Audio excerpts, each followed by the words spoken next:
Curtain jerker, first fight of the night, flyweight bout between Veronica Hardy, formerly Veronica Machado, versus Juliana Miller, sitting at minus 382 for Miller, plus 382 for Hardy. Over under 2.5 rounds, plus 115 for the over, minus 115 for the under. So a couple girls who don't have a ton of fights under their record. But you look at Veronica Hardy, she hasn't fought since 2020. So she's 3 years removed from her last competition. I'm interested to see, how much she's been working or like what brought her back. She's 1-4 in the UFC. I don't even know like where to go off of this. Like, is she really UFC caliber? Like, her only win is against Polyana Viana via armbar in Yep. the UFC. Her last fight against Bea Malecki, I watched it today, and I gotta say that was probably one of the worst fights I've ever watched, especially in the UFC.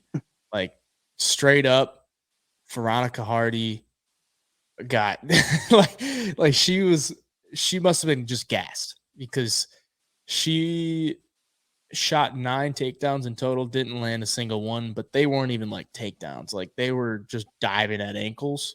It looked like a DB like trying to tackle a running back or something, just like diving at ankles. And her striking on the feet, she landed 93 strikes, but she threw 258. Like, she was just throwing those hands anywhere possible. Bea Malecki, not much better when I watched it. It was a rough watch. We'll just say that. Like, if you ever have time and you want to laugh a little bit, I was literally laughing watching. I'm like, what the hell is this? Yeah, it was a rough one, but I just don't think she's like UFC caliber at all. And I'm looking at Juliana Miller like, uh, this girl's young, she's hungry, she seems like she's got a big chip on her shoulder. She's a really good grappler. I can definitely see why she's this big of a favorite. The only thing that scares me is like maybe she comes into this one too confident and Hardy snatches up some kind of submission because Juliana Miller's going to look for those takedowns and she's going to want to get on top of you and ground and pound you and look for submissions. So fight's probably going to hit the ground, and unless Hardy can pull off some submission, I think Miller gets this one done pretty easily, probably Yeah. inside the distance. Yeah, that's about all I got on that one. What about you?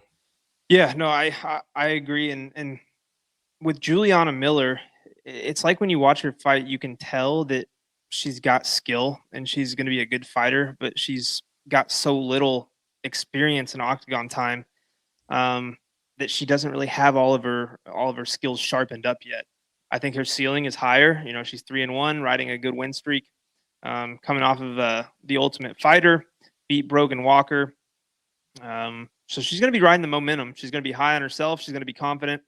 And like I said, man, she's so new at this still, at this level, in the professional level, that she's got time to sharpen these skills as she goes. Every time she fights is going to be a new learning experience, and she's going to find something she needs to work on after every fight.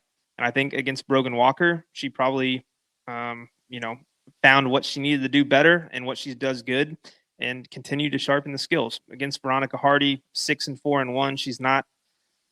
I don't know. She just doesn't really do anything special. She got the finish against Polyana, but like you said, man, the fight against B Malecki, kind of boring, kind of a snoozer. And she's also been finished her fair.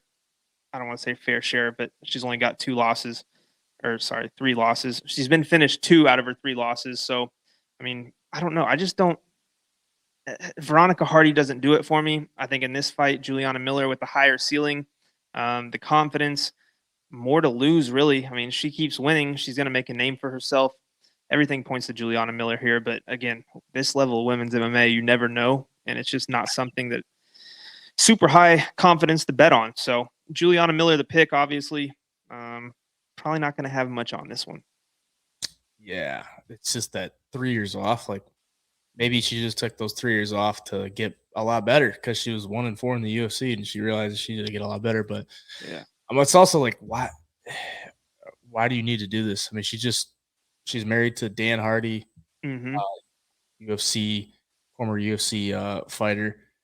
and she's like a commentator for Aries FC. Yep. So it's like, I don't know, what's the point here? I mean, unless you just really want to go out there and prove that you're something special with the mixed martial arts. She's only 27, so I mean, she could still be improving a lot.